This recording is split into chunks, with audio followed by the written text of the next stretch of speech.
Buena. ¿Cómo están? Bienvenidos otro miércoles más. Esto es Ciencia al Paso. Hola, Brian, ¿cómo estás? Buenas noches, ¿todo bien? Muy bien. Mirá que no salimos a festejar el año del programa.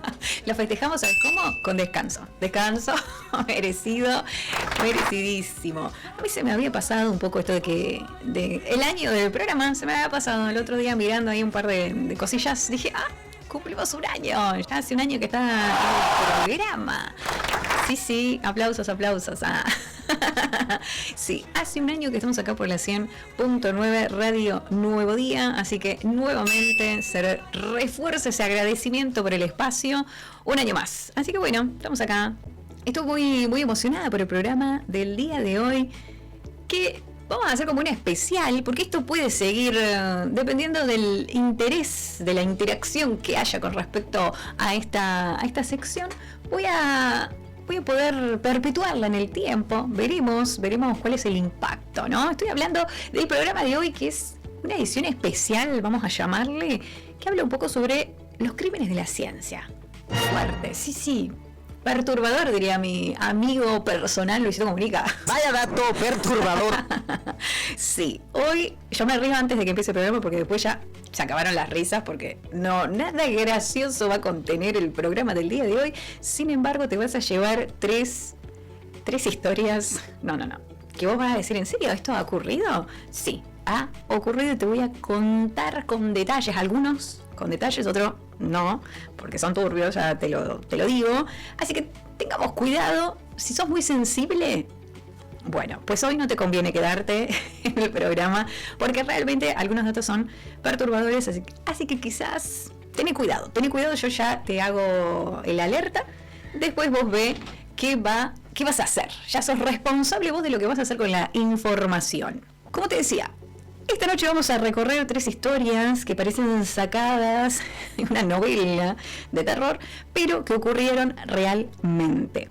Y como ya lo habrán visto seguramente en el flyer de Ciencia al Paso, te voy a estar contando la historia del cacique Ina Cayal, de Sarah Baartman y Carl von Cosel. 3 vidas muy distintas, atravesadas por una misma pregunta, ¿no? ¿Qué ocurre cuando las personas dejan de ser vistas como personas y pasan a ser objetos de estudio, exhibición o posesión? Así que arrancamos complicados, arrancamos fuerte el programa. Sin más dilación, vamos al meollo de la cuestión y te voy a contar la primera historia. El primer caso. Vamos a arrancar bien acá, locales de Argentina, y te voy a contar sobre Ina Cayal, el cacique que terminó en un museo. Sí. Viajamos a finales del siglo XIX. Durante uno de los periodos más controvertidos de la historia argentina, la llamada conquista del desierto.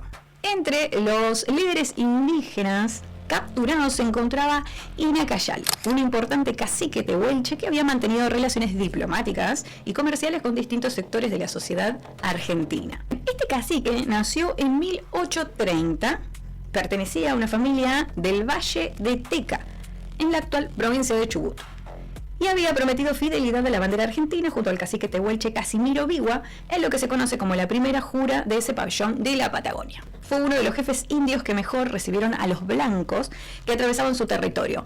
Pero en 1884, cuando la campaña del desierto se redujo a las tribus hostiles, al gobierno de Buenos Aires había llegado a su fin. Ina Cayal fue capturado y enviado a la capital argentina en un confuso episodio. Y acá tenés 2 versiones, por supuesto, tenés las versiones del gobierno y las versiones de esta otra parte, ¿no? Pero bueno, más allá de eso, lo importante de esta historia es que fue capturado. Cuando los indígenas llegan a la capital, fueron separados y repartidos en distintos lugares. Sobre todo en lo que sería la localidad de Luján, cercana a Buenos Aires, y en La Boca, donde las mujeres y los niños fueron entregados a distintas familias para cumplir tareas de servidumbre. Muchos de estos jóvenes fueron llevados a la isla Martín García, donde picaron adoquines hasta su muerte. ¿Qué pasó con Ina Cayal? Bueno, ahora te voy a contar porque acá viene lo perturbador.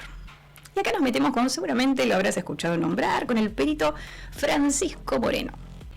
Este perito, quien en alguna de sus expediciones al sur había sido escoltado por los indios de la tribu de Inacayal, pidió al gobierno nacional que interrumpiera esa injusticia y le entregara a los jefes indios para alojarlos en el Museo de la Plata. Supuestamente como una salvación. Sí, yo necesito a estos indios que eran mis amigos, que me llevaban bien, que me ayudaron en mi expedición, bueno, los saco y los llevo al museo. Bueno, ¿vos crees que en el museo estuvieron mejor? Bueno, pues ya te digo que no, claramente no estuvieron muy bien ahí. Recordemos, vuelvo a decir, fueron alojados en el Museo de la Plata. Allí, al amparo de Moreno, transcurrió nuestro cacique un exilio forzoso hasta el día de su muerte. Rufino Vera, un mapuche valdiviano que hacía las veces de intérprete del cacique, tradujo algunos de los lamentos de los primeros días de detención de este cacique. La traducción dice: yo jefe, hijo de esta tierra, blancos ladrones matar a mis hermanos, robar mi caballo y la tierra que me ha visto nacer. Además, yo prisionero, yo desgraciado. Una veintena de indios también deambulaban por el edificio del museo en tareas de maestranza e inclusive uno llegó a ser portero. Es decir, los sacaron de su lugar donde vivieron toda su vida y básicamente los mantuvieron prisioneros en el museo, realizando tareas de mantenimiento del museo. Por la noche, los cautivos por el avance de la civilización y la ciencia eran encerrados y encadenados en los oscuros sótanos del museo. Sí, la idea era traerlos, porque piensen que en esa época estaba este tema de las razas superiores, ¿no? Y había toda una cuestión, bueno, traemos a estas personas y los tenemos en cautiverio para estudiarlos. Ese era como el objetivo que se tenía. Inacayal murió en 1888 dentro del museo. Sin embargo, su historia no terminó con su fallecimiento. Y acá, imagínense, no se van a imaginar porque se los voy a describir. Exhibido como parte de los últimos representantes de las razas inferiores. No. Durante el día era un retrato viviente de la derrota de la barbarie. Y no solo él, porque su familia también formaba parte de estos cráneos, estos esqueletos, cerebros, cueros cabelludos, todo lo que le habían sacado a estas personas y expuestos en las vitrinas del museo. Expuestos como, no sé, con esta idea de razas inferiores. Ahí tenemos un ejemplo de una raza inferior. Terrible. Sus restos no fueron enterrados, como tampoco lo fueron los de su mujer y los de su sobrina. Moreno, en su descargo ante la denuncia del diario, afirmó: lo hice dado el interés excepcional que para la ciencia antropológica tendría estas disecciones, por tratarse de los últimos representantes de razas que se extinguen. Esa fue la justificación. No, bueno, yo los tuve en cautiverio, los hice trabajar en el museo y luego cuando fallecieron les saqué todo lo que me interesara con fines científicos y exponerlos para que viera la población lo que eran las razas inferiores que ya se están extinguiendo. No, terrible. Espero que ustedes puedan entenderlo, terrible. Es como que ustedes, de pronto viene alguien, los saca de su lugar de vida, exhuma los cuerpos de todos sus familiares, se los lleva y los expone en un museo. Es terrible, para ellos fue como un golpe muy fuerte ver cómo muchos de sus familiares estaban expuestos en vitrinas. Sus huesos, cerebro, cuero cabelludo y su máscara vaciada en yeso se convirtieron en piezas de estudio del museo, fueron exhibidas en sus vitrinas hasta el año 1940. Hasta el año 2006. ¿Qué pasa en ese año? Bueno, ahí empiezan ya como un poco estos familiares, empiezan a decir, bueno, nosotros necesitamos a nuestros familiares, los queremos de vuelta, no queremos que se expongan, son personas al igual que ustedes, necesitamos que nos devuelvan los restos de nuestros familiares. La restitución de los restos del cacique Inacayal a la comunidad tehuelche mapuche en Teca recién se completó en el 2014. ¿Vieron la cantidad de tiempo que pasó? Hasta el día de hoy no se sabe con exactitud cuántos exponentes de los pueblos originarios fueron cautivos en el museo bajo la dirección de Perito Moreno. Se calcula que fueron aproximadamente entre 12 y 20 personas. Dato no menor acá, como ahí les había comentado, cómo fallece este cacique. Bueno, medio dudoso su fallecimiento, pero lo que se cree es que se tiró por las escaleras. Ya no podía soportar esto de ver a todos sus familiares expuestos y decide terminar con su vida tirándose de las escaleras del museo. Lo que hoy resulta difícil de imaginar es que estas personas pasaron de vivir a vivir dentro del museo. Eso es lo más loco. No estaban allí como invitados, como investigadores. Ellos fueron observados, medidos, fotografiados, estudiados por antropólogos de la época que buscaban clasificar a los pueblos originarios según teorías raciales entonces consideradas científicas. Sí, recordemos la época igualmente y la discriminación, ¿no? La pregunta que deja este caso sigue siendo actual. ¿Puede existir una investigación legítima cuando la persona estudiada no tiene voz ni posibilidad de decidir? La historia de Ina Cayal nos recuerda que la ciencia también refleja las ideas y prejuicios de su época. Y este caso es muy similar al que les voy a contar ahora, que es el caso número 2. Este también es muy similar, pero acá se trata de una mujer. Acá en los comentarios dicen todo es culpa de Darwin. No es culpa de Darwin, eran de los conceptos que existían en esa época. Eran de las preconcepciones que existían en esta época. Darwin, lejos de decir que eran superiores e inferiores, nada que ver. Darwin lo que expuso en su libro después, la teoría de la evolución, es otra cosa. Acá él no, en ningún momento Darwin dice quién es mejor, más, menos, no habla de eso, para nada. Darwin apunta a otra cosa totalmente diferente, que es de dónde venimos, cómo se originó la vida, cómo es que evolucionamos. O sea, dice sí, porque después, acá justo no lo puedo leer, pero bueno, que habló de la evolución, eso se trasladó a la antropología, sí. La idea era que todo evolucionaba y las sociedades también, sí, por supuesto, pero como todo acá, lo que ha ocurrido, que incluso eso lo podemos trasladar, que ya lo hemos hablado el año pasado en uno de los programas, de todo lo que pasó con el tema de Hitler y los experimentos, de Mengele, por ejemplo, ya hemos hablado un poco de que se toman ciertas cosas científicas para ciertas ideologías. Entonces yo tomo algo de la biología o de la ciencia, ¿no? Y lo uno a una ideología que no tiene nada que ver. Que eso es lo que sucedió con lo que les mencionaba de los experimentos durante la época de Hitler, ¿no? Se toman ciertas cosas biológicas con pensamientos que son totalmente aberrantes.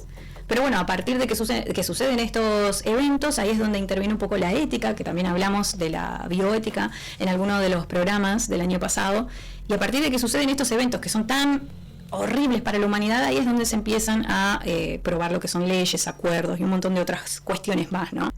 Vamos entonces con la segunda historia, que es de Sarah Baartman. Yo la pronuncio así, espero que la esté pronunciando bien. La mujer convertida en espectáculo. Y acá tenemos historias similares. Esta historia comienza en Sudáfrica. Acá ya nos trasladamos un poquito. Sarah Baartman, su nombre original nunca se supo. Nació en 1789 en un pueblo de la tribu Khoikhoi, o Khoikhoi. Sus padres murieron cuando era una niña y se casó apenas adolescente con uno de los hombres que tocaba los tambores y las ceremonias de la tribu. Tuvo un hijo y poco después un grupo de colonialistas holandeses atacó el asentamiento donde vivían. Mató a su marido y a ella se la llevó a la ciudad del Cabo para venderla como esclava. Recién había cumplido los 16 años. La vendieron a un traficante llamado Pieter Willem César, que la bautizó como Saartje. Esta es mi humilde pronunciación, no hablo de esos idiomas. Diminutivo de Sara en holandés. Allí conoció a William Dunlop, amigo de la familia, un médico y empresario inglés que al verla vio que podía explotar su cuerpo y hacerla ganar mucho dinero. El 29 de octubre de 1810, cuando Sara tenía 21 años, la engañaron para que firmara un contrato en el que aceptaba convertirse en la sirvienta de los Dunlop y ser exhibida como espectáculo. A cambio, le prometieron que le darían un porcentaje de todo lo que ellos ganaran, y que después de 5 años le darían la libertad. En realidad, se estaban cubriendo porque por entonces había mucha presión en Inglaterra para abolir la esclavitud. Entonces, de esta forma ellos tenían como algo legal que ella les daba el permiso, una autorización. Volvemos a lo mismo, se convierte en sirvienta y después es exhibida en espectáculos.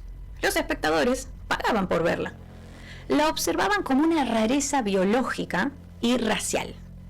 Hoy sabemos que estas exhibiciones están profundamente atravesadas por el colonialismo y el racismo científico, que es lo que pasó con el caso anterior. Al llegar a Londres, fue expuesta dentro de una jaula, prácticamente desnuda, en Piccadilly Circus, como si fuera un animal. De la 1 de la tarde hasta las 5 la gente podía pagar 2 chelines para verla, y por un poco más los hombres podrían tocarle las nalgas e incluso acostarse con ella. La llamaron la Venus Hottentote. Vuelvo a decir la pronunciación, no sé si estará bien dicha. Un nombre despectivo que utilizaban los holandeses para nombrar a las tribus africanas. William Dunlop prefirió salir del ojo de la tormenta porque en esa época estaba ya cuestionándose un poco estas cuestiones, e inició una gira para exhibir a la Venus por toda Gran Bretaña. Y no solo la mostraba en teatros y plazas, sino que también la prostituía diariamente. Como único pago, Sarah recibía la comida suficiente para subsistir, mucho tabaco, que también la mostraban fumando en público como otra rareza, y le daban muchas bebidas baratas que obviamente no demoraron en convertirla en alcohólica. El espectáculo terminó abruptamente en 1815, cuando llamó la atención del cirujano de Napoleón, el naturalista Georges Cuvier, que utilizó su influencia para confiscar a Sarah y poder estudiarla con un grupo científico formado por anatomistas, fisiólogos e increíblemente zoólogos, porque claro, no era una persona. La midieron y exploraron todo su cuerpo. Estaban fascinados por lo que consideraban las peculiaridades de su cuerpo. Se trataban de 2 rasgos relacionados con la anatomía de las mujeres de su pueblo que suelen presentar muy pronunciados: nalgas comparativamente muy grandes y el llamado velo del pudor o delantal Hottentote. Fundamentalmente, Barman mostraba una marcada esteatopigia. Esto significa la presencia de grandes cantidades de grasa en las nalgas que sobresalen mucho hacia atrás, con su extremo superior muy marcado y desciende paulatinamente hacia los muslos. La segunda peculiaridad, porque esta era la primera, fue fuente de quizás aún mayores especulaciones y curiosidades. Una sorprendente estructura dispuesta sobre los genitales de las mujeres de su etnia y que se suponía tapaba sus partes íntimas con un fragmento de piel que cubría. Entonces eso les llamaba mucho la atención.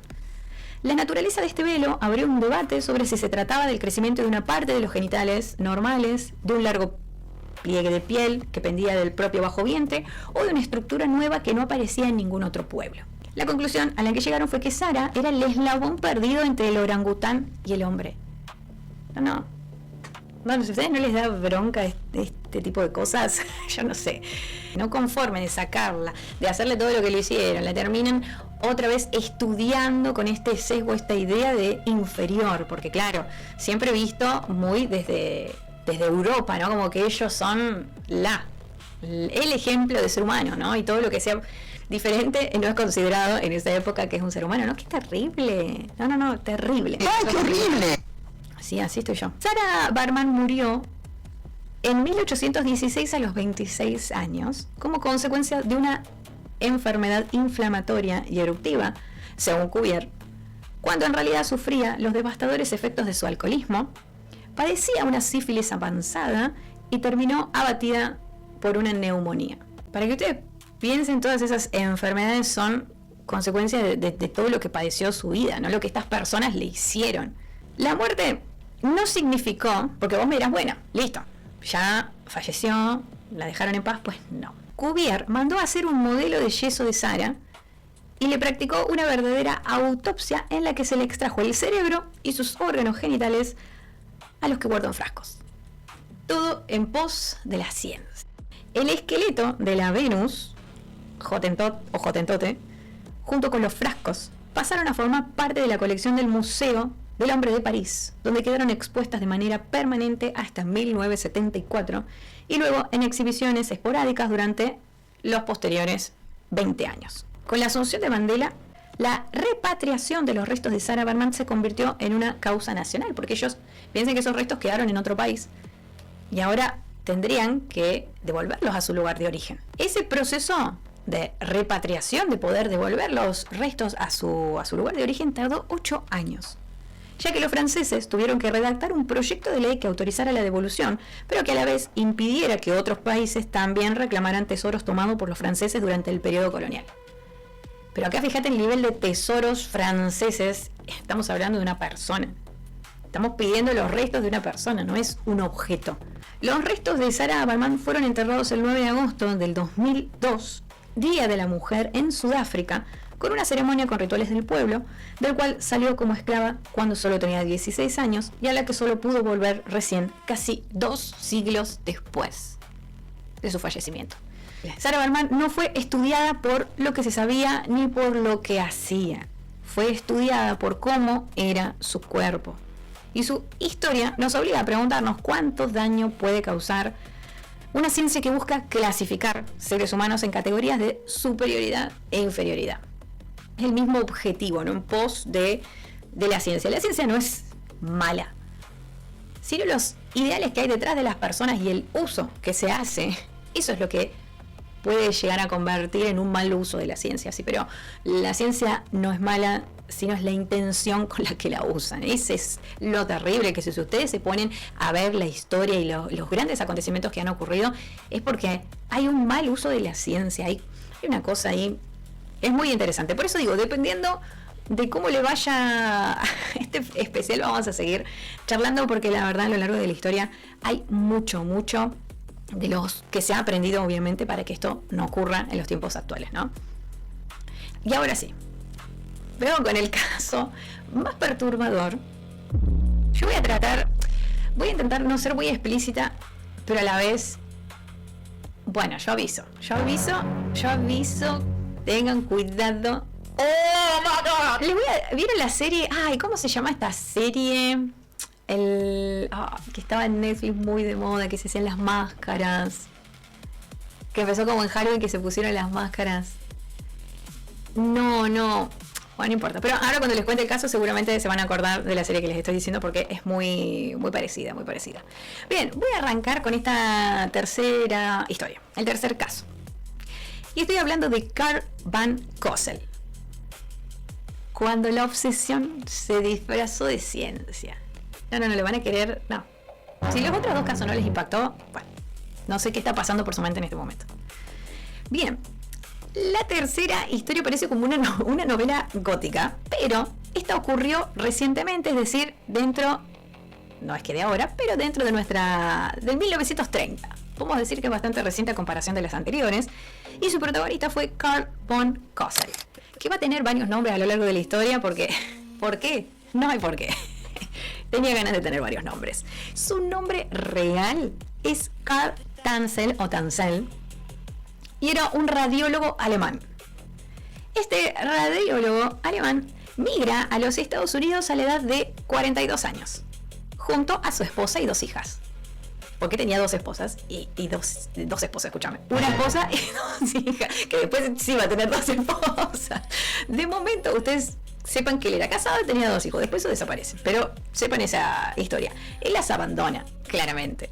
Él las abandona y se va a una isla de Key West, cerca de Miami. Allí trabajó en el hospital de la Marina como su profesión, radiólogo.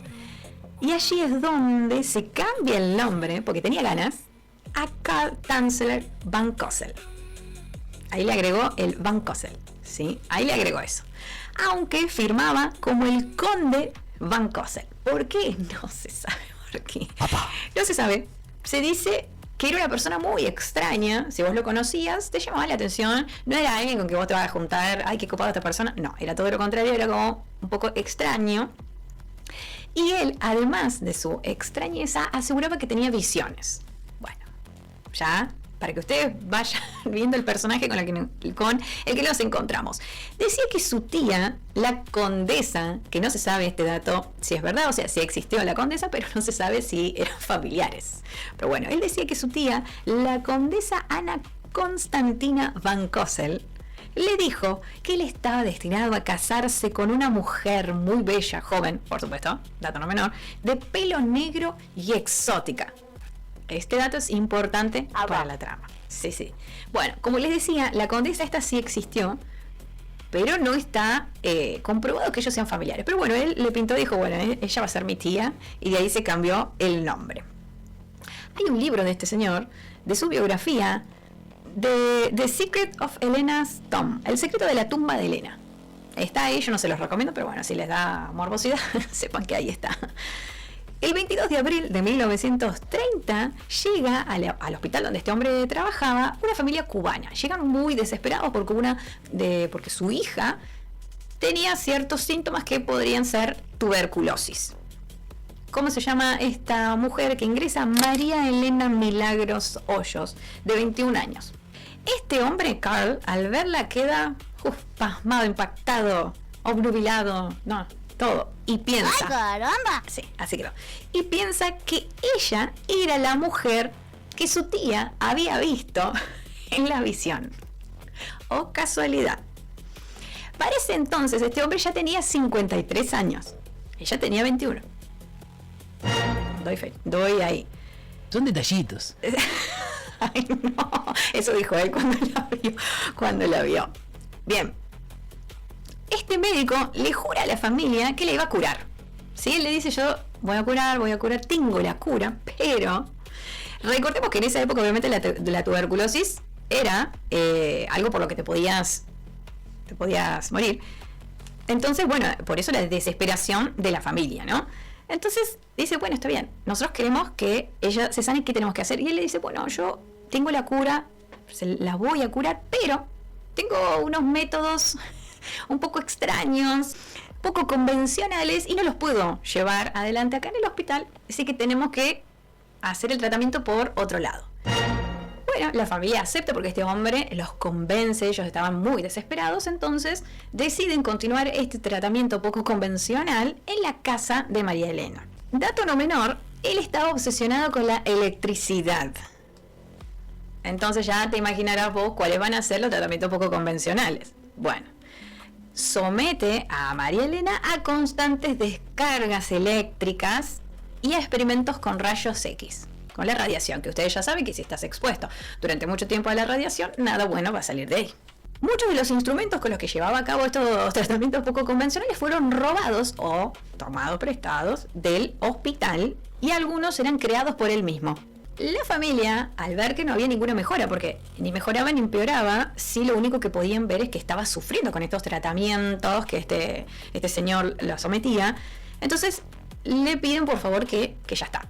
Que ya no quieren más, le agradecen, ya no queremos saber más nada con usted, señor, devuélvame a mi hija, váyase a su casa.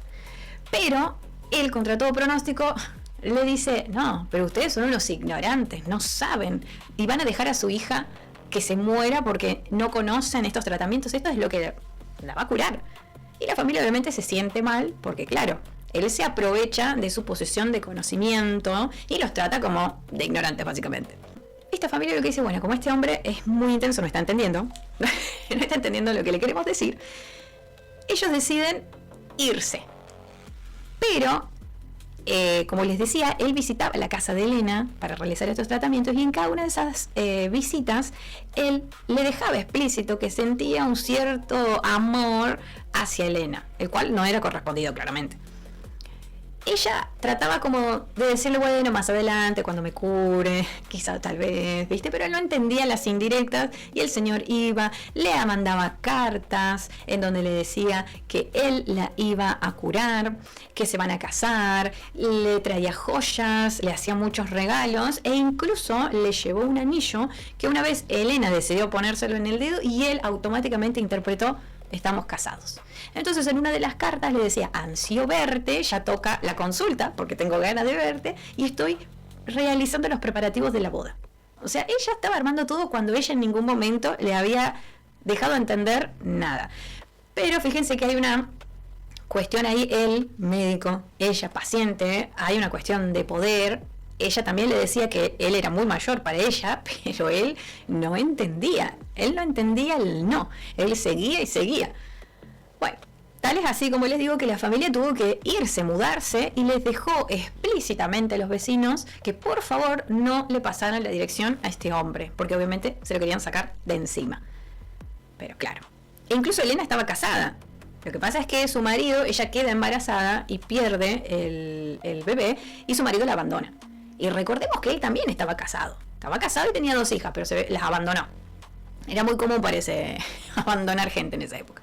La cuestión es que ustedes pensarán, bueno, la familia logró escaparse de este hombre. No. Claramente no. Este señor buscó la forma y encontró la nueva localización de Elena. Él dijo que supuestamente un familiar de Elena vino a pedirle que por favor la vaya a ver porque ella decía que ansiaba verlo. Bueno, eso es lo que dice él en su biografía, pero tomalo con pinza porque seguramente no fue así. Finalmente, el 28 de octubre de 1931, a los 22 años, Elena fallece. ¿Él se adjudicó la culpa? Pues claro que no. Le echó la culpa a la familia diciendo que habían dejado el tratamiento y que por eso Elena había fallecido. Sin embargo, él pagó todo el funeral. E incluso le construyó un mausoleo en el cementerio y compró la casa donde vivía Elena para poder dormir en la cama de ella y así sentir su olor. Ya espero que estén viendo por dónde va la historia. Este señor, obviamente, no es que lo hizo por amor al arte. Él obviamente tenía una fijación con esta mujer que no era correspondido, pero lo de construir el mausoleo lo hizo estratégicamente. ¿Por qué? Porque así él se garantizaba que el cuerpo no estuviera bajo tierra, ya que lo que él quería era preservar ese cuerpo, mantenerlo. Cada noche este hombre iba a visitar y le aplicaba distintas sustancias para intentar conservar el cuerpo y evitar la descomposición del cadáver. No conforme con eso, un día decide llevarse los restos a su casa. Para esto habían pasado 2 años. Piensen que ese cuerpo ya tenía 2 años en descomposición, no le importó. Agarró y se lo llevó a su casa. Él, o su objetivo, era intentar revivir a Elena, que utilizaba las cuerdas de piano para unir sus huesos. Ustedes piensen ya un cuerpo en descomposición. Él lo que trataba era como de remendarlo de alguna forma. Entonces utilizó las cuerdas de piano para unir los huesos, le puso ojos de cristal. El torso lo llenó de trapos y algodón y para la piel le colocó cera japonesa que había empapado en cera y yeso. Y para sustituir el pelo tomó la peluca que usaba su madre. Por eso digo que me hizo recordar a esta serie muy conocida. Seguía, porque esto no terminó acá. Él no solo transformó todo su cuerpo, sino que seguía sometiéndola a descargas eléctricas y radiación. Él quería revivirla de alguna manera. La maquillaba, la perfumaba, le ponía joyas, medias, guantes, toda ropa con la que fue enterrada. Incluso se llegó a decir que consiguió el vestido de novia que ella había usado y la vistió de esa forma. Y escuchate este dato, porque vivió así durante 7 años. 7 años. Y ahora vos me dirás, bueno, lo descubren, ¿qué pasa? ¿Qué onda? Bueno, ¿cómo lo descubren? Acá viene lo interesante. Ya se empezó a correr el rumor, porque bueno, ahí están los chismes, ¿no? Algo positivo tiene. Se empezó a correr el rumor de que había un hombre muy extraño que compraba mucha ropa de mujer, que compraba litros de perfume, porque imagínense, un cuerpo en descomposición, el aroma. Y la gente decía también que, bueno, nunca nadie había visto a su esposa, entonces, ¿por qué compraba tanto perfume? ¿Por qué compraba tanta ropa de mujer? También lo veían comprando productos químicos. Y se dice que un niño fue a curiosear por ahí y miró a través de la ventana cómo este hombre bailaba con lo que sería una especie de muñeca. ¿Qué pasa acá?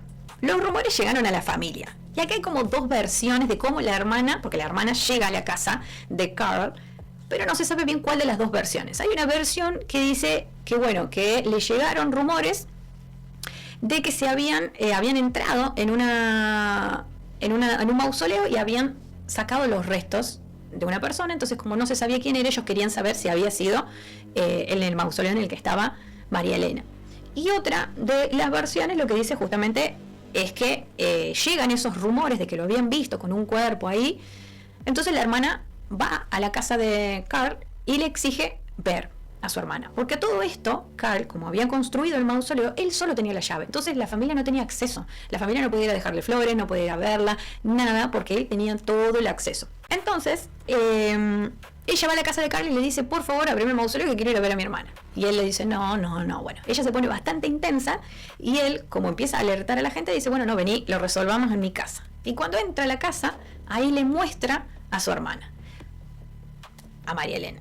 La hermana queda impactada y bueno, obviamente hace la denuncia. Ya no se sabe bien si fue por la denuncia de la hermana, si fue por estos rumores que se corrían en el barrio. La cuestión es que la policía llega a la casa de Carl y ven lo que parece una muñeca y bueno, pero después empiezan a darse cuenta de lo que estaba ocurriendo.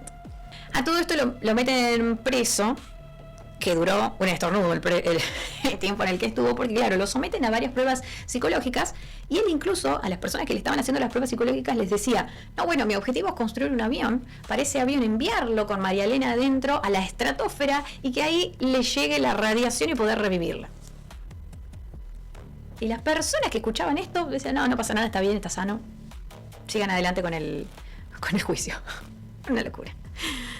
Fue a juicio y solamente fue culpado, ay, esto es lo que más bronca te da, por profanación de tumbas y por robo de cuerpo. No por uso y abuso de la ciencia. Obviamente yo les estoy saltando algunas partes, pero ya se imaginarán que si vive con ella, convivió con ella, dormían en la misma cama, ya se imaginarán las otras cosas, las otras perversiones que hacía este señor, que no voy a dar demasiados detalles por obvias razones, pero llevaba a cabo esas cosas. Y no, pero no fue juzgado por eso. No fue juzgado por eso. Lo liberaron bajo fianza, argumentando que habían prescripto los delitos.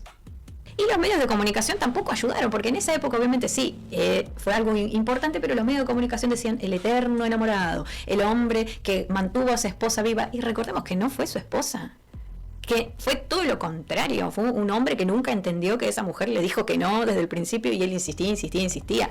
No, e incluso llegó a morirse la pobre mujer y él seguía, no la dejaba en paz, no. Los medios de comunicación lo que hacían era romantizar lo que es un delito. El cuerpo de María Elena también fue expuesto en una funeraria como un caso de estudio. Se dice como caso de estudio, pero en realidad era para que la gente la fuera a visitar. O sea, tampoco estuvo mal. Bueno, no, una locura. Después de un tiempo, al fin, lograron enterrar el cuerpo, pero en un lugar secreto para evitar que volvieran a profanar su tumba. En cuanto a Carl, luego de salir de la cárcel en 1940, se mudó a Colorado y escribió su biografía. La gente, según lo que cuenta él, dice que le escribía cartas, bueno, que ha pasado con muchos criminales, ¿no? Ha recibido cartas de gente que le mostraba su apoyo, incluso que iban a visitarlo a su casa. Y escúchate esto, él le daba souvenirs. ¿Qué les daba de souvenirs? Les daba de souvenirs elementos de laboratorio, yeso, trozos de la ropa de María Elena e incluso trocitos de órganos en botellitas. Escuchate el souvenir que te daba, no, un señor que no. Pasó el resto de sus días cuidado por su ex mujer. Recordemos que fue la que él abandonó. Y para terminar con lo perturbador, y convivía con una muñeca a la cual le puso una máscara que imitaba los rasgos de Elena. Murió a los 75 años y se dice que fue encontrado entre los brazos de esta muñeca. Las causas de su muerte no se saben bien cuáles fueron. Una locura. No, si no te impactaron estos casos. Bueno, la diferencia de los otros dos casos que les mostré acá, no estamos frente a una situación científica per se, pero estamos frente a una persona que sí utilizó conocimientos médicos y técnicos para satisfacer una obsesión personal. Y acá esta historia, la de Carl von Cosel, nos enfrenta a una pregunta, ¿no? ¿Dónde termina la investigación y dónde comienza la transgresión? Porque no todo lo técnicamente posible es éticamente aceptable. Yo los invito a reflexionar, y acá hay y con esto ya cerramos. Hay que recordar también que existieron los ladrones de cadáveres. Durante los siglos XIX y XX, las escuelas de medicina necesitaban cadáveres para enseñar anatomía. Pero había un problema, no existían suficientes cuerpos disponibles legalmente. Entonces aparecieron un grupito que se llamaron los resucitadores. Su trabajo consistía en desenterrar cadáveres recientes y venderlos a las escuelas de medicina. La demanda era tan alta que se creó un verdadero mercado clandestino. El caso más famoso fue el de William Burker y William Hare, que comenzaron vendiendo estos cadáveres, pero ellos fueron un poquito más. Pronto descubrieron que asesinar era más rentable. Entonces, en menos de un año, mataron al menos 16 personas para vender sus cuerpos a las clases de anatomía en Edimburgo.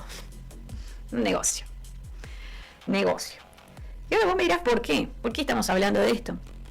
Bueno, ¿por qué contar estas historias? Porque obviamente las normas éticas actuales no aparecieron por casualidad.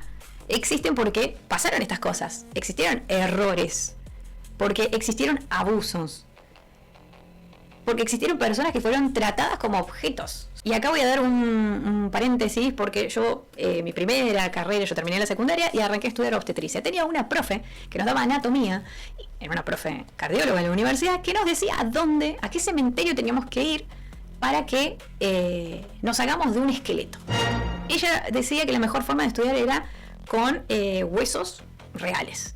Entonces, esto para la gente que estudia medicina, bueno, ya no sé si actualmente se hará, espero que no, pero bueno, era muy sabido que vos hablabas con alguien del cementerio, esto es ilegal, por supuesto, y por un módico precio, muy caro, te daban algunos huesos, cráneos y qué sé yo, que vos después los utilizabas con fines de estudio. Eso es ilegal, claramente. Pero ella nos decía que en tal cementerio, en tal lado, vos podías entrar y ahí podías ir a buscar porque había por donde vos quieras. Y esto, te estoy hablando 2009. Espero que hoy en día no se haga más eso. Comenten. Comenten, la gente que está estudiando medicina, comenten si esto se sigue haciendo o no. Pero bueno, es ilegal, chicos. Es ilegal, pensemos en la persona.